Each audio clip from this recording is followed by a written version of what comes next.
Hello everyone and welcome to episode 113 of the WMMA 5 series here on the channel as we are at Pride FC Worldwide 22. Overeem versus Barnett. What a main event. Especially for a TV taping too. I mean, we got this one and the Sergey Kurtinoff and Pete Williams main event that's going to be taking place in December, which is going to be crazy. I'm excited to see how all those main events play out. As for this episode 113, there is no mail.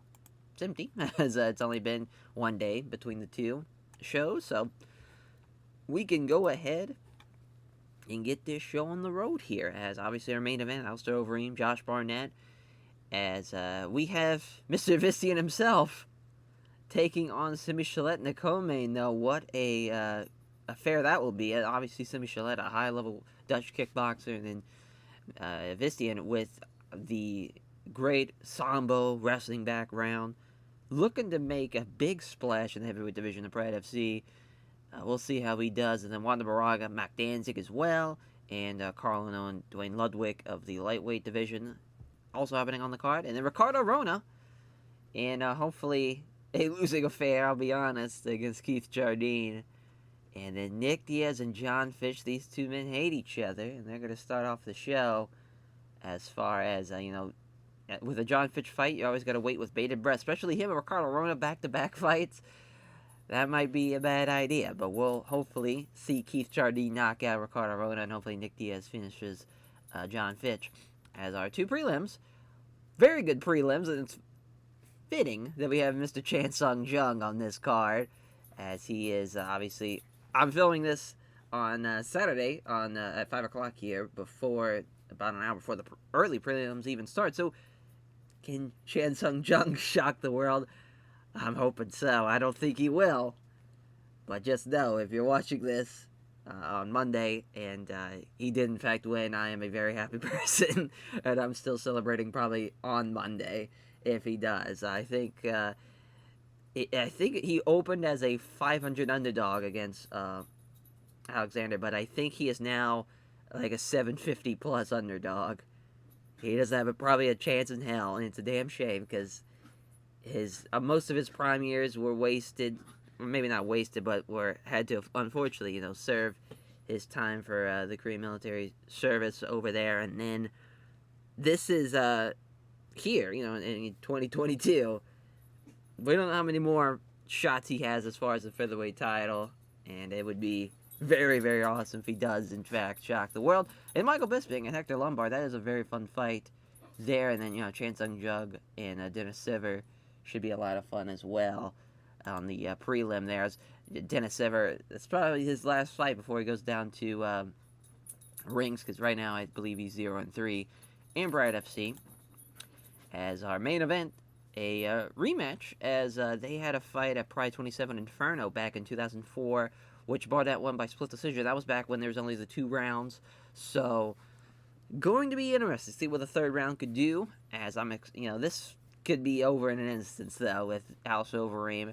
This is the 7th time that Barnett has made it in a Pride event. 3rd time for Alistair Overeem, the Demolition Man, as they're both world-ranked super heavyweights. 9th for Barnett, 11th for Overeem. That's crazy. He's not in the top 10. As Overeem does have the Blurcast staff picks advantage, 4-3. It's very, very close, though. This could go either way. I wouldn't be surprised, actually, if Barnett is the favorite on the betting lines, but Alistair Overeem's a fucking savage.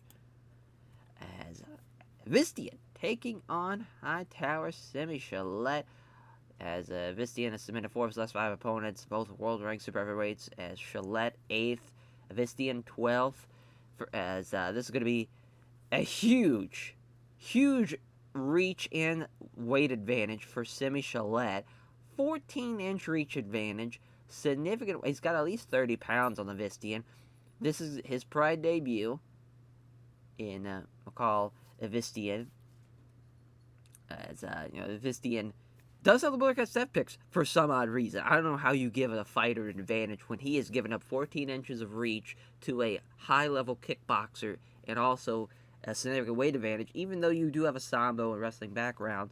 I just don't see it, though. I don't see how he's going to get this one done. As far as the Vistian, 33-8-1 no contest. He has been in ring since March of 2002, and we've had him down there for a while. As far as I think I forget when we actually purchased rings. I want to say it was around 2003. Because I'm looking at SE, like as far as Sujora and Visti in there, and it's crazy to think how long we've had him there, and we just now finally bring him up. He's lost to Savachka in the past. He's lost to Randy Couture in the past.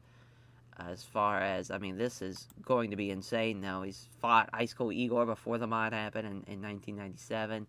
He lost to Masakatsu Funaki in January 2001. This should be very, very exciting, though, to see how this fight plays out. And obviously, Shillette, someone 4-3 in Pride FC, just lost to Crow Cop, which that was awesome. That lived up to everything I wanted. And he had the great fight with Fedor, where he knocked him out in the second. Lost to Big Nog, unfortunately, at Shockwave 2006's return to Pride FC, but now he's back. I'm hoping for a win here. I'll be honest. I'm hoping for a win for Hightower Simi Shillette, as Wander the Crusher Baraga taking on Mac Danzig. Baraga is the 11th ranked lightweight in Pride FC. Mac Danzig is outside the top 15 at 17. As the first time they have fought, Baraga 5-2 on a Blurkat stat picks has the advantage there. Wander Baraga 3-3. He started off 0-2, and also losing to Joe Hurley before joining us. He was on the 3-fight losing streak for a while. Beat Ryan Bowe, though, and beat Carl Uno, and he even finished Joachim Hansen. Just lost to Dean Thomas, though, by leg lock back in July in the first round. We'll see what he can do here, bouncing back. And Mac Danzig has been on a bit of a tear in the lightweight division. 5-2 on a 3-fight win streak, beating guys like Kenny Florian, Pat Healy, Gleison Tebow. He's usually had some good fights in the past. Past couple of ones have been average, but against guys like Gleison Tebow and Pat Healy, I'm not surprised they're just average. But we'll see what he can do. As far as he's lost to Joachim Hansen. He lost by rear naked choke, and we have Wander Baraga, someone who's finished Joachim Hansen with a rear naked choke in the past. So MMA math would dictate Wander Baraga is going to get this win. We'll see if that holds up. As Carl Uno taking on Dwayne Bang Ludwig, as Ludwig has finished 4 of his last 5 opponents. Carl Uno's ranked 19th in the lightweight division. Ludwig's ranked 21st. First time they have fought. Dwayne Ludwig 4-3 on the Blurkat staff picks. It's a close one, though. Carl Uno still is trying to find his footing. He's 4-5. He just beat Pat Healy, though, so that's a good sign. It was a split decision win, though. I think as far as if I had to side to one side here, Dwayne Ludwig, Muay Thai background, it's pretty good as far as, keeping it in the clinch and keeping it up against the ropes.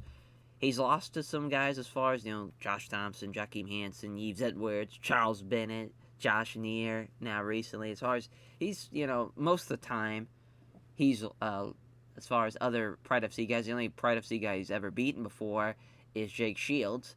That was back in 2003. We'll see. I just don't really have a lot of faith in Dwayne Ludwig like the Blurkat stat picks people do, but we'll see. See if he can prove me wrong, as the Brazilian Tiger, Ricardo Rona, taking on the Dean of Mean, Keith Jardine. I believe the reason why this fight is happening is because of a challenge was made for Ricardo Rona against Keith Jardine, because, this is going to be, I'm assuming Jardine's probably like a minus 600 favorite. This is going to be crazy. He's 9-4 in Pride FC. Just beat Krzysztof Szynski and Tim Kennedy this year, so he's looking to cap off 2008 with 3 straight victories. Would be huge for him. As poor, Keith Jardine looked like he was going to go on a tear. We kind of fed him some tomato cans in the beginning.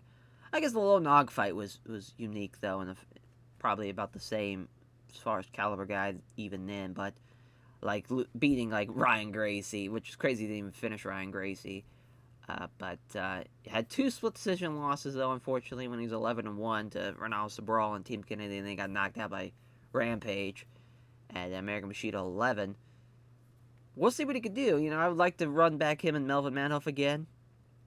That was a really fun fight. Of course, Melvin Manhoef knocking him out 49 seconds in the first round. But for Ricardo Rona, he's 9-8, 8-7 in Pride FC. He's lost to Jacare Souza and Hodger Gracie.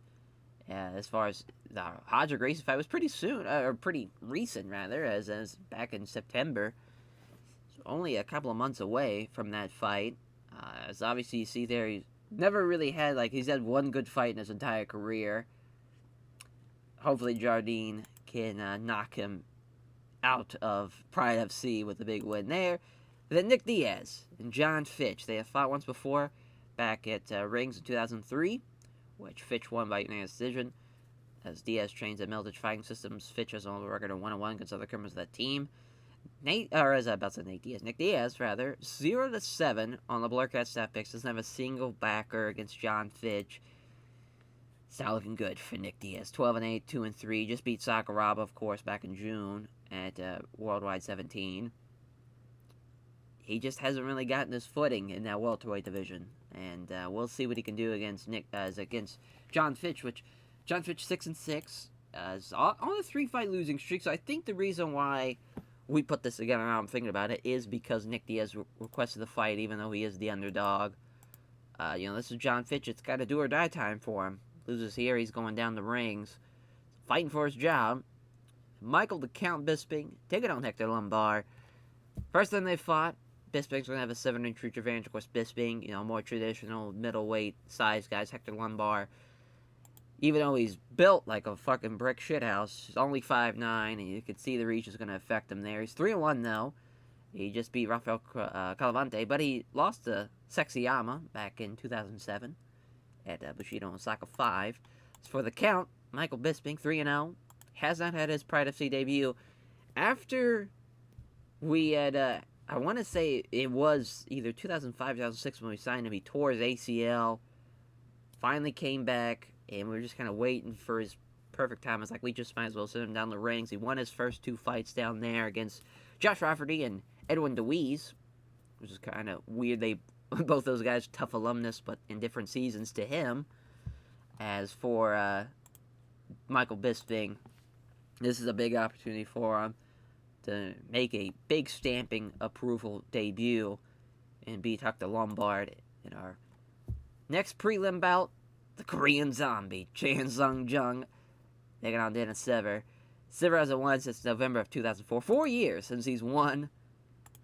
Can he get it here? As far as he's lost to Kitty Floyd, Jose Aldo, and Ben Henderson. I mean, those are 3 absolute savages, though, that he has lost to. I would like to see him fight some guys kind of more his style and more his, kickboxing, judo background. Korean Zombie, not that, though. Kickboxing, though, kickboxing background, but more kind of known to be able to take somebody down to the mat. Will it be awesome if he wins with a twister here? Absolutely. As he beat Sam Stout by decision back in May. We'll see what he can do against Dennis Sever. I'm expecting a win.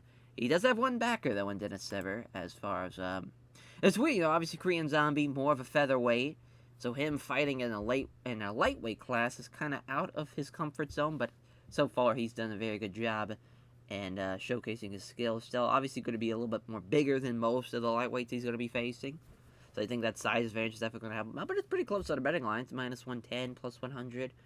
No team, as for Dennis Sever. Team, of course, for Chan Sung Jung. Kickboxing background for both men. Just they have a different, as the Hapakudo and then the Judo style for Dennis Sever. South Korea, of course. Germany for Dennis Sever. As, get this fight on the road here as our referee. Ringside judges. Here we go. They touch gloves. They engage. Jung misses the right cross. Here comes the counter from Sever with a left jab and a body kick that fails to land. Jab hits home from Sever and then hits a slithering kick to the legs of Chan Sung Jung. Way to go, Dennis Sever, though. Fighting it off, though, as far as he's starting off well and misses the head kick. And there's another counter from Dennis Sever with a jab and a left kick to the ribs. It's not looking good for the Korean Zombie so far. Sever scores with a jab, fails on the leg kick. Here comes Jung, though, with a left jab and a right hook that's blocked. They meet in the center again. Jung doesn't connect with the left jab, but it's the leg kick. There's a left jab, but misses the high kick to Sever. There's a left jab and a right hand that's blocked from Jung. There's a jab, but doesn't connect with the right hand. They engage again. Jung misses the right cross, leaves up open for a counter. Sever comes in with a left jab and a right hook that's ducked. As Sever counters the right hand with a left jab and a left roundhouse kick to the body. Exchange of strikes sees both fighters fail on anything significant. They meet in the center again. Jung missing the big right hand, putting him off balance, allowing Sever to attack with a spin kick to the ribs. There's a left jab, but it's wide of the mark of the head kick, though. Sever with a left jab and has the right hook blocked. There's a left hook from Jung. Left jab and a kick to the lead leg from Sever. As a jab hits, as it hits the jab, has his right cross blocked. There's Jung, and now there's a left kick to the rib cage from Sivert. 2 left jabs to the right hand from Sivert. As Jung misses the big right hand, putting off balance, allowing Sivert to attack with a left jab and a right cross that just misses. Both fighters step in to strike, as he misses the big right hand, putting him off balance and allowing Sivert to attack with a left kick to the ribs. As Sivert fails to find home his jab and lands the right hand. As Jung gets a hold of Sivert now. Sivert out-wrestling Jung, he takes control of the grapple. As now, from the grapple, Sivert's trying to get some close-range strikes happening, but Jung is alert and smothers him very quickly. Trying to push him against the ropes now. He does so. Now there's some glancing elbow strikes from the clinch, trying to push him against the ropes again, some more dirty boxing. As he's controlled against the ropes and eats a sharp right to the ear. That is not feeling good, as there's a knee strike just above the hip there. And, Sivert again with the shots to the ribs. He's thrown a couple of body shots, and there's some knees now. As he's trying to keep Jung against the ropes, but Jung now reverses. Now he's the one in control. There's a hard foot stomp. And look at our suplex. Holy shit. What a ragdoll suplex there, as he just throws him around like a ragdoll. And he's left now inside control. See what Jung can do with 60 seconds. As he's inside control. And he's going to maybe TKO him to finish out the round here. Pounds away on Sivert. Few shots land clean. He does get saved by the bell. That's Korean Zombie. All he had to do was get a hold of him. And that was almost all she wrote for Dennis Sivert. He did a great job as far as standing, though, Dennis Sivert did. But just once Korean Zombie had control of the grapple and he was able to suplex him down. It's not good. That was a hell of a round, though, for both guys. That's a tough one to call because really Korean Zombie had him there at the end. Definitely could have won the round with that. I'd probably have to give it to him, to be honest. That's getting my bias out of the way of Chan Sung Jung. I do feel like Sivert did have the round up until that point, though. I will say that. Back underway, come together and strike. Sivert's off target with a left jab. Also has his wide of the head kick there. Jung is off target with a left jab. Also doesn't connect to the right hand. They move in and engage. Jung lets a body kick sail wide and counters with a right hook as Korean Zombie now starting to slow down. So is Sivert, but they meet in the center again. As Sivert misses the right cross, and here comes Jung with a jab and a wicked right uppercut on the counter. Knocks him down. Let's see if Jung can finish him now. Several big shots, and the referee's got to step in and stop the fight. The Korean Zombie, Chan Sung Jung, makes it 2 in a row in Pride FC, and what a great fight, though, him and Dennis Sivert. That was a lot of fun. For Dennis Sivert, though, I felt like that was really his best shot of getting a win. And it still wasn't enough. He's going to be 3-4, be sitting down the rings. I'm excited to see what he can do, though. He's still only 29. He can bounce back in a couple of years in 2010, in our final year, and maybe be able to surprise some guys. But Chan Sung Jung thinks everyone connected to Kadama as I always forget how to pronounce that. I think it's as, though. But for helping him prepare for the fight and his sponsor supporting him financially, Chan Sung Jung gives a show of respect to his opponent. Now our next prelim, Michael the Count Bisping taking on Hector Lombard. It's crazy they're in the same weight class. You just see how ginormous Hector Lombard looks. Just gasped to the gills. It's 3-0, 3-1. Sydney, Australia. Witness, England. Kickboxing, judo background. SBG, Ireland. Sinoshik, Persh, MMA. Minus 280 for Michael the Count Bisping. Plus 220 for Hector Lombard. Both 29. We'll see what they can do. Dekinuga moves our referee, ringside judges. Here we go. They touch gloves. Bisping lands a jab and a roundhouse kick to the body. Lombard apparently willing to take a few shots if he gets close enough to grapple. Obviously, that's where he's wanting to get him into the clinch and really fuck Bisping up. This is a left punch, or a left jab rather, but Lombard evades the big right punch as Lombard's able to grab him now. Look at him muscle against the ropes. He does so. You're going to use that strength to his advantage here. Just going to keep total control up against the ropes. It isn't pretty, but he's keeping him stuck against the ropes. As there's some short strikes for a couple of 30 seconds or so. Finally, referee separates him. Lombard, he's got his game plan, and Bisping's going to have to counter it if he's got any chance. Well, he's got him again. Looking for a judo throw this time, and he sweeps him. Bisping's on his back now. They pounce with some rights. Fails on anything significant, though. Bisping trying to push him down. They can't get away from him. As Lombard keeps him guessing a few quick strikes. Can't keep Bisping down, as the underhook gave him enough control to force the stand-up now. They both standing.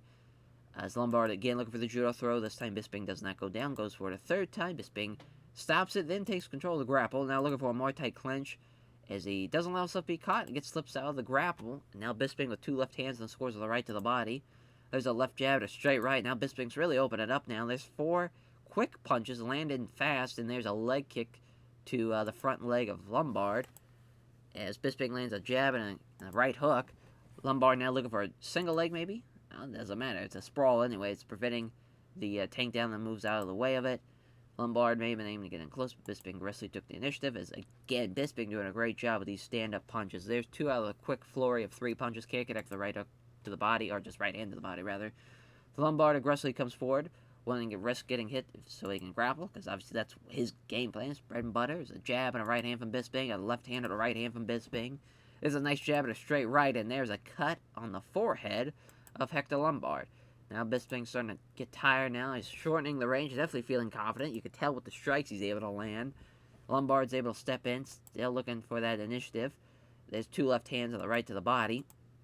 As Bisping misses the right cross, here comes a nice right hook from Lombard on the counter. Now Lombard is starting to get tired. A jab lands, and Lombard catches the leg kick. Maybe a takedown? Nope, Bisping pulls free, steps back, and 14 seconds now, Bisping comes in fast, lands 4 quick punches, and the big right to the body fails to land, though. That's going to be another tough one to really gauge here. Lombard, he was doing very good at the start of the round. I want to say around the 3-minute mark, though. It's when Bisping really turned it up on him and was able to do a lot of standing strikes. Lombard does have the takedown, but I don't think it's enough. I'd have to give that round to Bisping, to be honest. I think it cut him up, too. I just had to give that one to Bisping. As the cut man's going to work on the cut there. We'll see what happens in the second. Lombard steps forward, willing to take a few shots. It gets close up to wrestle. There's a quick one, too. Doesn't land either blow, though. Lombard gets a hold of him, looking for the judo throw. Doesn't get it, though. Bisping blocks that. Now he's trying to push Bisping, so he's back up against the ropes. Isn't going anywhere, though. Now the judo-style throw. Unsuccessful. Bisping maintains a good solid base. Looking to muscle Bisping against the ropes. He does so. Now he's got him pinned.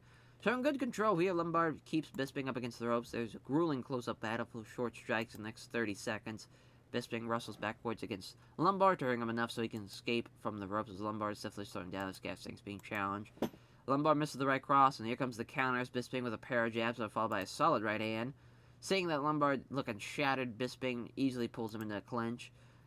Lombard looking for that judo throw, gets blocked again. For it again, he's got it this time, though. Outside leg trip sweeps him down. He's left on his back, pulling half guard.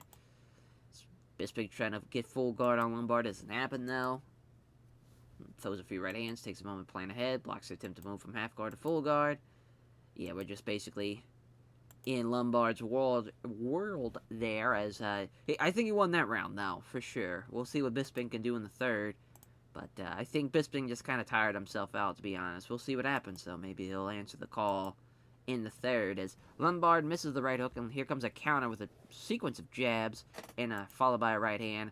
Hector Lombard is, speaking of someone getting tired, is looking very tired now. So Lombard appears willing to risk getting hit, if that means getting close up to grapple. As there's a left jab and a roundhouse kick to the body. Does Lombard dodge, though? As Lombard's able to get a hold of him, now looking for a judo throw. Not looking good for the count here, as for a moment Lombard's content just to throw a couple punches to the body. As working the underhook, is Bisping able to stand him up now. They're both clenched up. As now Lombard is looking for another judo throw. Bisping stops that and takes control of the grapple. Now Bisping's looking for a trip. That would have been huge if he was able to get that judo throw. That gets blocked. Bisping now again has control. Looking for a more tight clinch. He ends up being out-wrestled, though. As Bisping's now looking tired. Just kind of ragdolls him, probably. Nope. Still gets stopped by Bisping. As Bisping doing a great job fighting this off. It's just, yeah, Lombard doesn't have much left. A minute 24. Really, I would say both men really don't have a lot left. As both fighters step in to strike. Lombard misses the right hook. He leaves himself open for a counter with a few quick left jabs on, followed by a good right hook. And there is another reopening of the gash on the forehead of Hector Lombard. They fall into a clinch now. Bisping looking for the Muay Thai clinch again. That really, going for the Muay Thai clinches was not a great idea for Bisping. As a judo throw here doesn't happen. Looking for the trip as Bisping. He gets a takedown to end the round. Holy shit, though. That is huge. Because now they had the same amount of takedowns. He had more strikes landed. He might have stole that round. With 3 seconds left, that huge takedown probably changed the outcome of this one. Because I'd have to give Bisping the first and the third. We'll see what the judges think. And they agree, giving it a unanimous decision win for Michael Bisping. That was crazy. Hector Lombard was one takedown away with 3 seconds left of stealing away Bisping's Pride debut win away from him. But Bisping makes it 4-0 and keeps his undefeated streak as Hector Lombard 3-2 now. Hell of a fight, though, for Hector Lombard. Michael Bisping gives a name check to everyone at SBG Ireland. All of his very responsible, all of his friends, famous supporters. He takes the microphone and taunts Chris Lieben repeatedly in a very childish manner. That'd be a fun fight, though, Lieben and Michael Bisping, as he knows how to use these interviews to sell himself. As Nick Diaz and John Fitch to kick off the show. As 12-8, 13-6, kickboxing jiu-jitsu, or rather, jiu-jitsu boxing background, rather, for Nick Diaz. Stockton, California, of course. Fort Wayne, Indiana, both 6 foot. Both weighed in at 183. No team for John Fitch, which might be interesting to see as far as that might lead some room for an upset. Nick Diaz, of course, Militich Fighting Systems, plus 270 for Nick Diaz. Mario Amasaki's the referee, ringside judges, and here we go. Neither fighter offers up on the usual touch of gloves. That makes sense. They absolutely hate each other. Great movement here from Fitch to set up the takedown, and he's got it. Nick's going to get just kind of smothered here. Oh, well, Nick's looking for an armbar from the bottom, though. That's not happening, though. Here comes the smother now. Very aware of the submission threat, though, as Fitch is keeping it close. As Fitch again, as the lengthy stalemate, they stand him up, but Fitch again looking for the takedown, and again he's got it. It's going to be a lot of rinse and repeat for this. Hopefully, Diaz again looking for the arm from the bottom. That's all he's got, though, is trying to get an arm from the bottom. He stops it. That's Nick Diaz. He's going to be 2 for 3 on takedowns now as Fitch. As he defends it well, ends up popping on 1 foot. As Fitch is just going to drive him against the ropes and probably is able to trap him up. And hitting each other with short punches to the body on the side of the head for about a minute. As now Fitch is looking to go low and grab both legs. He's got the takedown that time, though. Tries to get full guard on Fitch. Doesn't get anywhere with the attempt, though. Blocks the attempt to move from half guard to full guard. Yeah, I mean, he's in complete control of this one. Unloads some right hands, but Diaz deals with them comfortably. Diaz tries to move from half guard to full guard, but Fitch doesn't allow it. Yeah, I don't know why, even though Nick was very adamant about having a fight with John Fitch. It's just, this is not going to be a great gameplay for Nick Diaz. Just try to hope and pray he gets something from the bottom. He's going to get destroyed. Second round, Fitch comes in with high speed. I get stopped, but he still just has a hold of his leg. So going to push him against the ropes, go for the takedown. He's got the takedown, he's got side control. As he's going to keep him there until the referee's going to stop him, I'm sure. Punches down on Diaz, easily taking on the gloves. Some more punches designed to keep him guessing. Finally, the referee stands him up with a minute left. There's 2 right jabs, and Fitch evades the big left. And there's behind 4 quick punches, and landing all of them, there's a nice straight left hand.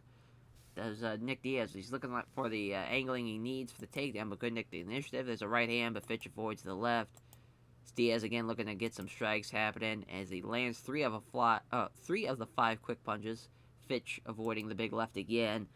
I mean, at least Nick's trying to get something going, but it's just not going to be enough, I think. That would have been a nice round to win, but now he's going to have to finish him. Yeah, he's going to have to psych himself up and finish him here in the third as Fitch comes in and gets a single leg. There goes that. He's unable to shift him off of him. Just going to lay on top of him for 2 minutes now. Oh, Nick Diaz is looking for the arm. He can't get it. Keeps the clock down on him. Come on, referee. Standing back a minute 47, and Fitch with the same thing. Boy, oh boy. As Diaz, can he shock the world and get an arm? No. He can't. Well, you wanted it, and you got it. Hopefully it's a better fight, our next one here. I mean, I knew that was going to happen, too. I mean, Jesus Christ. Yeah, I don't know why he's making apologies.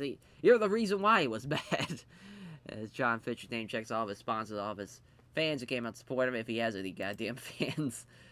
As we'll move on to our next one, as the Brazilian Tiger, Ricardo Arona, is about to get knocked the fuck out by the Dean of Mean, Keith Jardine. 9-8. Brazilian Jiu-Jitsu background, Damien Maia Jiu-Jitsu for Ricardo Arona. Rio de Janeiro, Brazil. Keith Jardine, Albuquerque, New Mexico, 14-5. A.K.A. minus 780 on the betting line. Let's see what we got. Mario Masaki, he's the perfect guy to have for this one. Opening bell, they touch gloves as Arona appeared to be trying to get in close, but Jardine took the initiative as he connects with 2 left jabs, misses the vicious right hand. Jardine fails to phone home his jab, but he hits a spin kick to the body. Jardine lands 2 jabs, but Arona catches the roundhouse body kick, looking to get him down, but as Arona's instead going to push him against the ropes. Man, that would be something if he's able to get something going, but I don't think it's going to happen. As Jardine can't connect on the setup left jab, it catches him with the right hook. Yeah, Arona's definitely worried about getting hit. There's a jab and a right hand from Jardine. Again, Arona terrified about grappling with him. Left hand misses a vicious right hand. There's backing off, hitting a weak left hand as Arona. 2 jabs, hits home, and then hits him with a hard low kick to the legs. Can't connect with the jab and scores the right cross. So Arona circling. Yeah, once they get close enough to grapple, it's still wary about getting hit. Left hand from Jardine and doesn't hit the leg kick to follow up. Connects with a nice jab and lands the low kick to the legs. Isn't rushing in, though. Worried about potentially getting hit. It's getting close enough to grapple. As Jardine hits a left jab and hits Arona with a leg kick. Jab hits home from Jardine. Another hard low kick. Come on, Jardine. Laying the big shot. His jab hits home from Jardine. Another low kick. Arona keeps slightly out of range, just looking for his chance to dart in and start grappling. Fails to phone his jab and scores a leg kick again. Wow, he's barely able to walk now. The leg kick is really taking a toll on Ricardo Arona. And there's a nice jab and a right hook. There's another jab, a big right hand misses. There's a couple of weak left hands that barely register. And there's a murderous right roundhouse kick to the ribs after the setup strikes don't connect. And he collapses after that blow to the body. Jardine looking to finish him now. Pounding him away with several heavy shots. Yamasaki finally stepping in to stop the fight. Your winner by TKO. The Dean of Mean, Keith Jardine.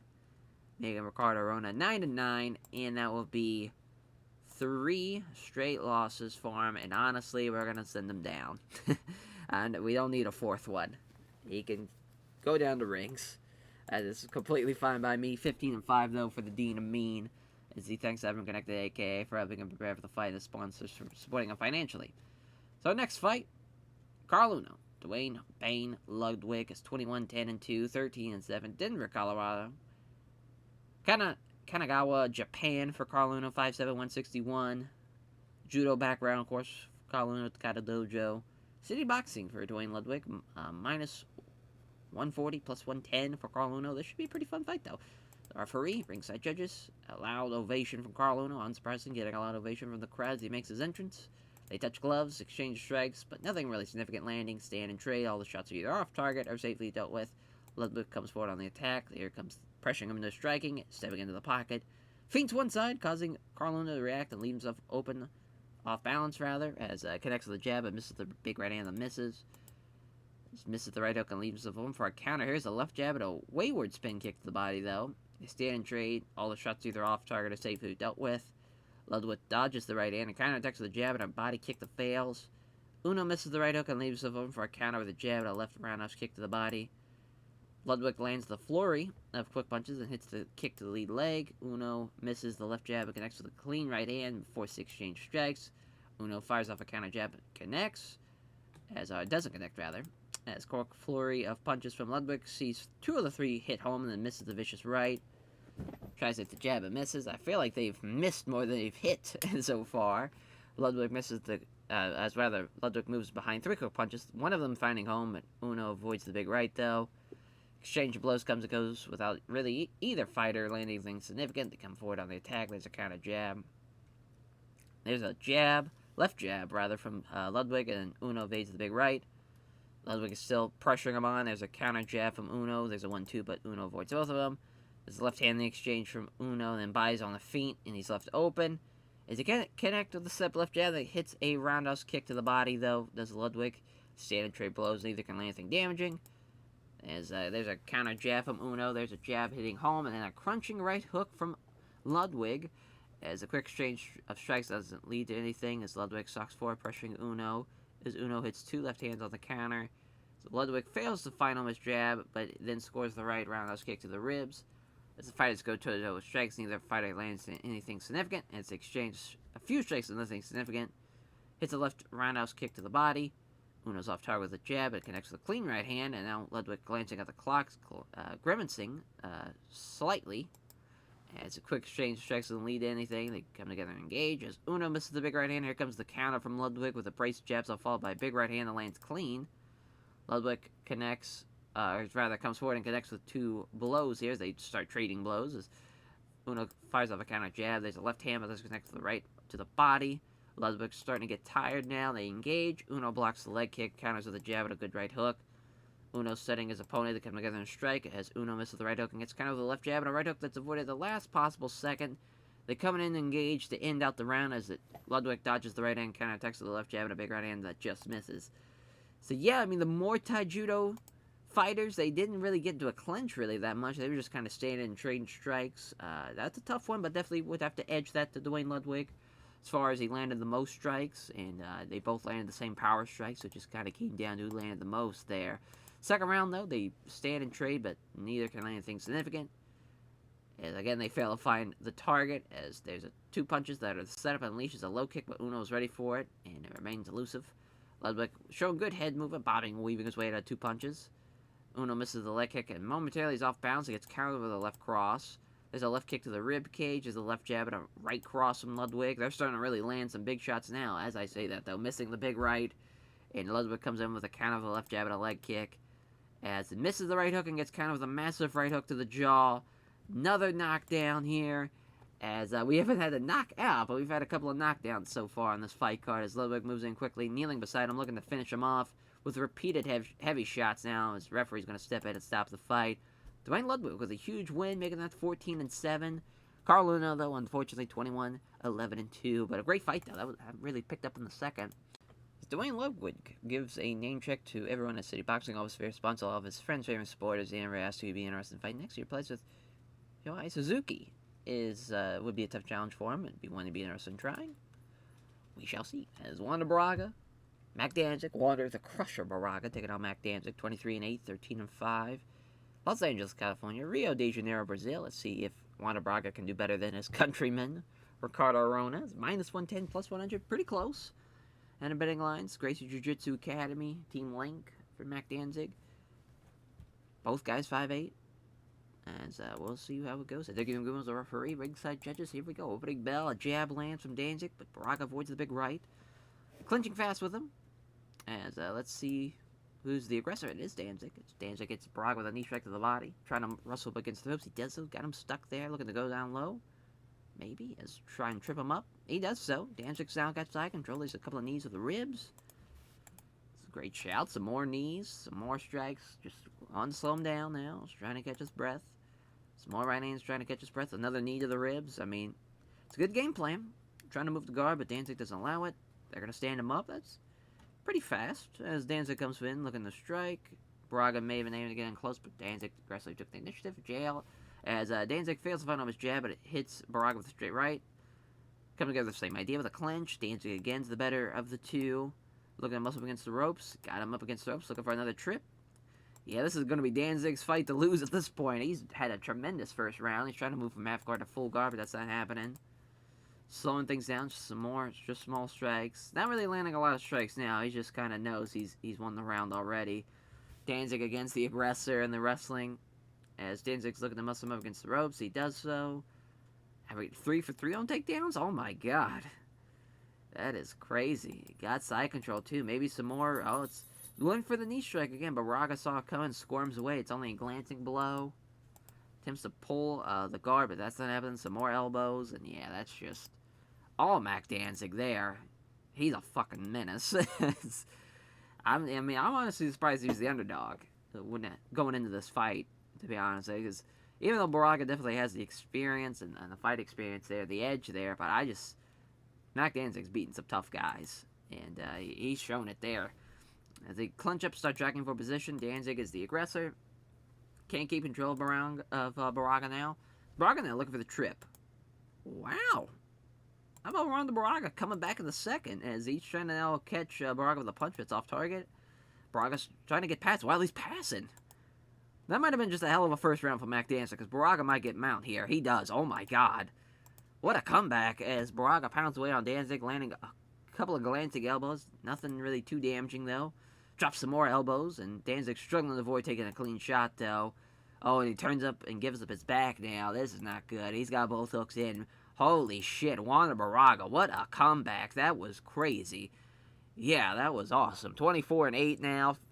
13-6. I mean, here I was like, yeah, fucking Mac Danzig. He's going to really destroy him here. That second round, he just came in like a bat out of hell and dominated him. That was insane. I just want to see. Yeah, I mean, he didn't land a single shot, anything. That was crazy.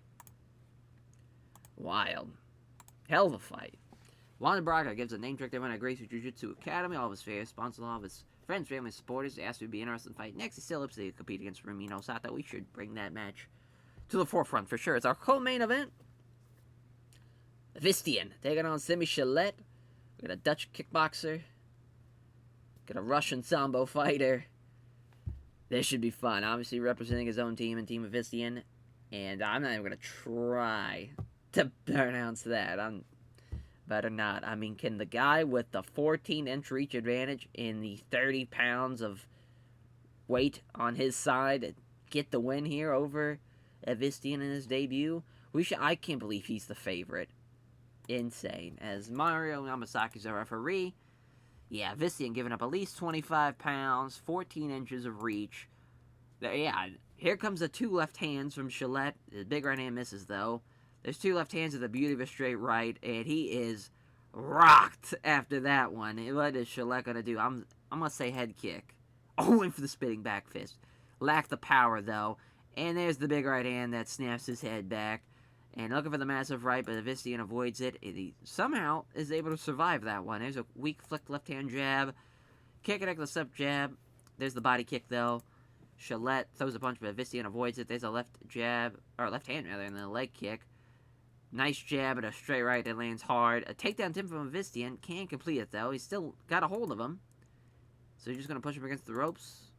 Nothing really happens there. They're just going to close quarter grappling exchange. Looking for the setup trip now. Wow. Look at Vistian. Surviving the onslaught in the beginning. Is able to get a takedown. A few weak-looking punches. He decides the next move. Now Vistian catches him with a glancing elbow strike. Keeps him getting a few quick strikes. We'll see what Shalette can do on the bottom. It's not looking good. As Ink is just content to throw a couple punches to the body. Throws a few weak-looking punches.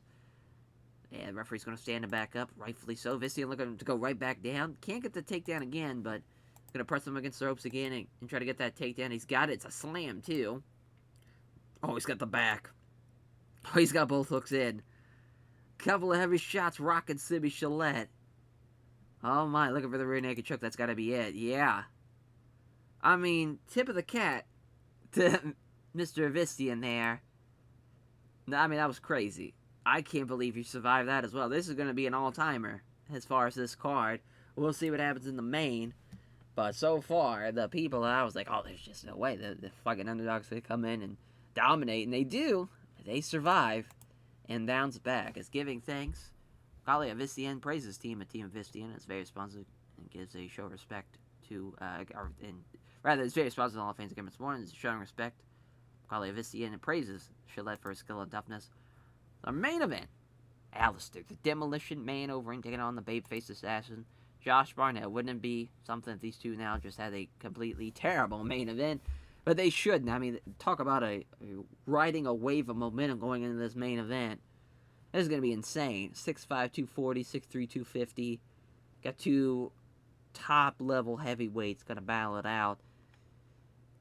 And Alistair Overeem looking to avenge the loss against Josh Barnett 4 years ago. And Deki Nagumo's referee was hoping it was going to be Big John, but that's okay. Ringside judges, here we go. They touch gloves. Is completely ignored by Barnett. They come together and strike. There's a left jab and a right cross that's blocked. There's a right hook from Overeem. Both fighters managed to not find a shot there. It's off as Overeem can't catch Barnett, who is good head movement, slipping away from a two-punch combination. As he can't get past the great guard of Overeem, there's three punches that are simply absorbed. There's a left hand from Barnett as attacks with 5 quick punches. 2 of them land, but misses the roundhouse kick to the body. Counter left hand from Barnett, a combination with a roundhouse body kick fails to land from Overeem. Doesn't trouble his opponent with a combination thing with a low kick to the legs, moving forward constantly trying to pressure Barnett and exchanging some strikes. As Barnett scores with 2 counter left jabs. As Overeem connects the jab and misses the vicious right hand. As Overeem comes forward and the two fighters exchange some strikes. Barnett throws a counter left, doesn't connect it though. A successful feint leaves Barnett vulnerable. Can't connect the left jab, but there's a right roundhouse kick to the body. As Overeem the left cross, there's a left jab and a nice right hook from Barnett. And oh man, Overeem is rocked. Winds up against the ropes. Can we see our first knockout of the night? As there's a straight right hand that punishes Overeem. Trying to finish Overeem with a huge right hook, but Overeem avoids it. Somehow he's gotten his wits about him as Overeem coming forward, stepping into the pocket. Another clever feint from Overeem, 1-2, but Barnett was equal to it. They stand and trade in the center of the ring, and both fighters can't really give or take any real damage. As move is in on Barnett, preparing to throw. It looked like another angling for a takedown was Barnett. Couldn't take the initiative though. It was a punch, but Barnett was equal to it. Again, they can't really land a big-time shot there in the center. Connects with the jab and misses the low kick. As Barnett gets a hold of him now. Look at him up against the ropes. This is now in Barnett's world. He's trying to use dirty boxing against Overeem, but well, look at Overeem preventing that from happening with using his wrestling skills. Looking for the Muay Thai clinch. Oh my. Overeem's fighting it off though. Looking for an elbow. Overeem tightens the clinch to nullify that. Another. Oh, and he could not fight out of it though. Now he's got the Muay Thai clinch. Blocks the knee strike. Still can't get free. Blocks it again, and this time he wrestles free of it. He's walking down Barnett as Overeem moves into the pocket. A jab lands. Big right hand that follows up, misses. As there's a jab that misses from Barnett. There's a quick 1-2. Doesn't land either blow though. Starting to slow down. Perhaps conserving some energy now as Overeem.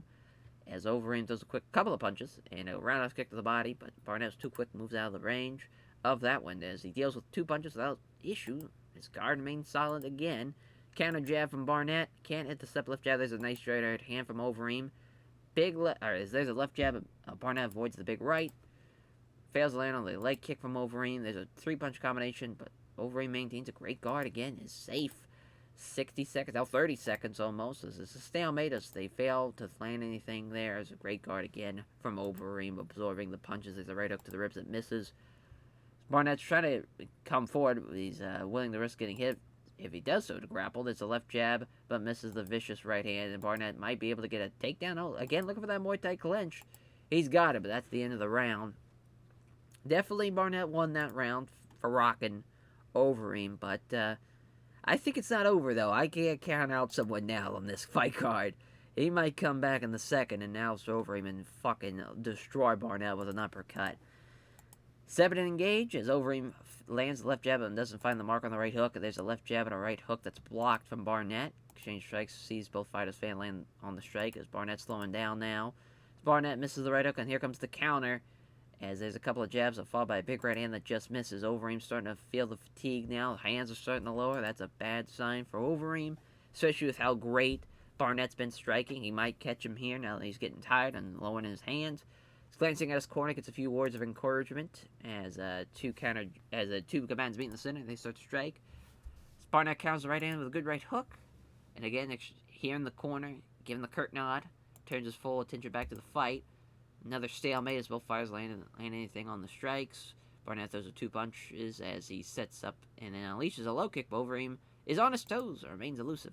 Those 2 punches, Barnett has a good guard, absorbs all of them with ease, too. As here's a left jab, doesn't find the mark. Overeem connects the jab and scores the right hook. As we'll see what happens in the second part of the second as they step in and engage. Overeem with the jab has the right hook blocked. There's a leg kick from Barnett. There's a left jab doesn't connect with the right hand to the body. There's a left jab and a right hand that's blocked.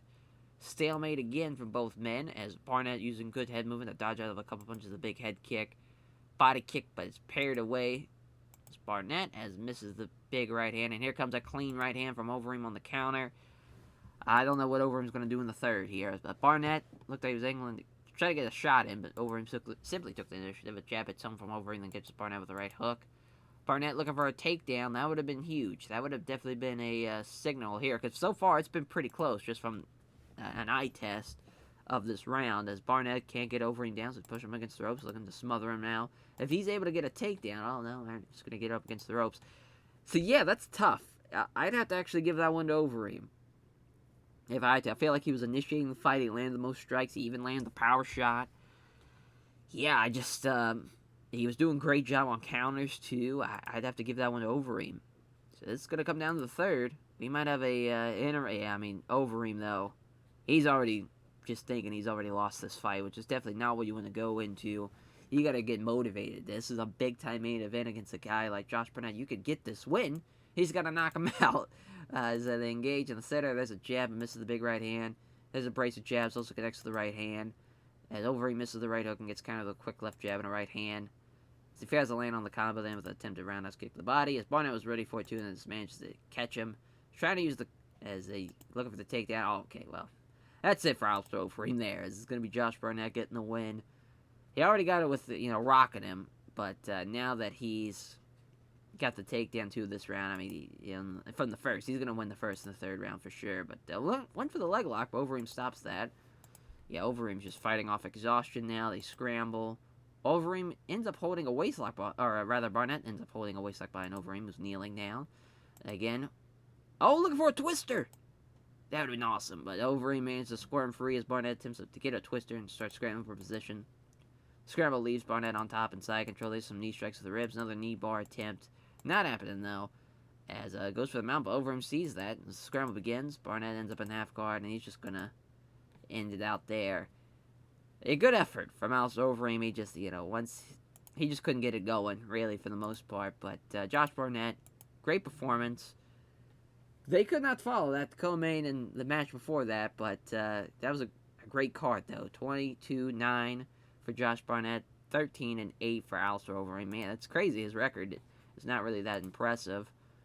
Just 3 straight losses for him. We might have to give him kind of a gimme fight, to be honest, because he's now lost to Sergey, he's lost to Big Ben and Josh Barnett. We'll probably have to give him someone that's outside the top 15. I think that'd only be fair, but yeah, just you hate to see that, to be honest. But that was a fun card, though, for sure. Josh Barnett gives a name check to everyone at the American Top Team. Always very responsible to all of his friends and family and supporters. He has a lot of respect for Overeem and praises his toughness. So, yeah, what a card, though. Great co-main. Great fight between Ronda Baraga and Mac Danzig, too. A lot of fun. A lot of fun there. As, yes, crazy. Absolutely crazy.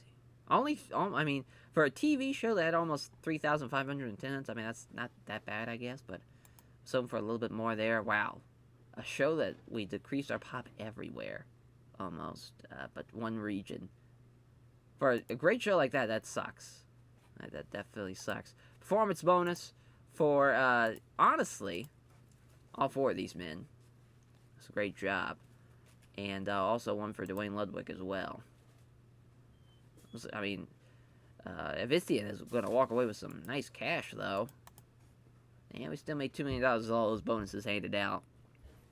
Felt like that was well-deserved. That was a hell of a fight card. Thank you all for watching. And we just have 2 more as far as fight cards before we get to... I want to say it's 2. Yeah, it is 2. 2 more fight cards left before we get to our Shockwave show. 2008 Shockwave, and then we'll be into 2009. But what a card. And now we get to see our next episode, crowning of our first women's champion, as the card is looking like this. We're also going to have Luis Santos, Diaz Holman as the main. But we got, as far as our tournament, we got the semifinals, and Melvin Manhoff and Chris Lieben's going to go in between the final fight. Should be exciting. Should be. As we'll see Tara LaRosa making her debut for the company, and a big opportunity there. We'll see what happens. We will see what happens. So we'll catch you guys there. Take care, everyone.